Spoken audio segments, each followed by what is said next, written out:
Biden proposes renters' bill of rights. So I posted a video about this yesterday.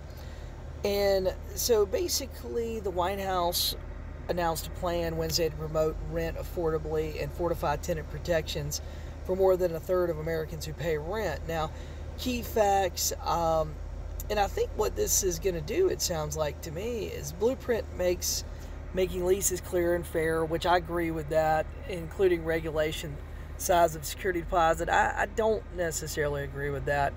The ability to let tenants organize, increasing access to affordable housing and protecting tenants against discrimination and eviction. Okay, so we saw some of this with the COVID stuff a while back, where they wouldn't allow you to evict, right? And I don't agree with some of that. I think the states need to, that needs to be a state thing. However, this looks like, says that allows Consumer Financial Bureau will begin taking action to identify unfair tenant practices that prevent renters from accessing or staying in housing. So guys, one thing I'm going to tell you guys as real estate agents, okay, a lot of people during COVID, there were people like I had a guy I was friends with. He had 11 rentals where he had 9 people not paying him rent, and basically he couldn't evict those people, right? So I mean, financially, I don't know what his whole financial situation was, but I do know that he had a lot of issues because of that financially, because he had 9 properties he was getting 0 income on. Technically, he was still responsible for upkeep, maintenance, and stuff. And this went on for a year for this guy, right? So, guys, as an agent, I'm going to tell you a place that we should be growing our business and growing our database is we should be contacting those for rent by owners when we see ads, right? Building relationships with those people, contacting these investors, out-of-state investors, out-of-town investors and stuff, because there will be some part of this I think will be passed at some point.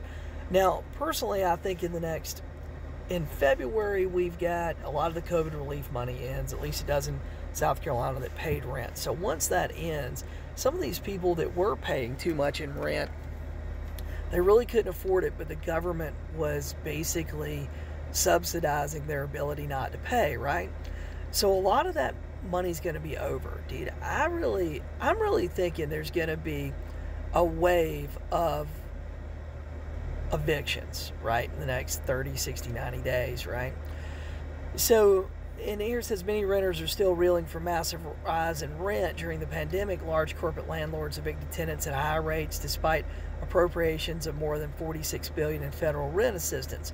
Yes, there was a crazy amount of money, and as like I just mentioned, that money's ending. So once that ends, though, a lot of people that really couldn't afford to rent those properties anyway, that were living, say for example, they were living in a 3-bedroom, they've been living with mom and dad, they've been living in roommate situations, they got money, moved into a place they really couldn't afford, all of a sudden that rental's going to go empty and it's going to be available for a family to move in, and I think we're going to see rental rates coming down. So where the natural market, it says rental rates went up 23.5% between October 2019 and October 2022.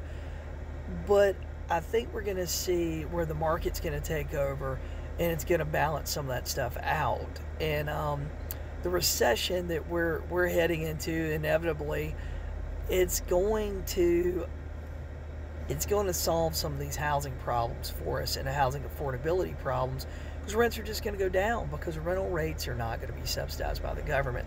So as a real estate agent, really what we need to be doing is we need to be looking at a lot of this stuff and building that database of homeowners, property owners, investors, really, so we can go and we can help them when it's time for them to get rid of that property, when that tenant isn't getting more rent. I mean, I'll tell you guys this right now, I got tenants that haven't paid me rent in 12, 14, 15 months, and the government's been paying it from that COVID relief money, and that's going to end, and some of it has ended, and I guarantee you some of those people will never pay me rent again.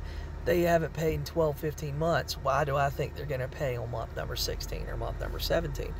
So I tell you this because I think for real estate agents, this is going to offer a great opportunity for you to go in there and work with these investors, help them liquidate properties that that they're going to need to liquidate, that they're not going to want to deal with these things. They're not going to want to deal with changes in eviction policy, because in the past, I mean, in South Carolina, if you didn't pay, you couldn't stay, right?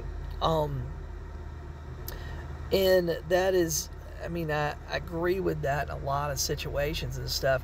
Leave me your thoughts in the comments and let me know. But I think this is going to be a big opportunity for real estate agents to go out there, look for those landlords, look for those second homeowners, look for those absentee owners that are renting the properties, and they're gonna, what's gonna happen is they're gonna get caught in this government regulation. I mean, right now it's non-binding, but I believe it's coming, and I believe that it's going to fuel. I believe it's going to fuel the downward spiral in the housing market in the next 12 months. So, guys, let me know in the comments what you think. Like this video if you would, and follow me here on TikTok.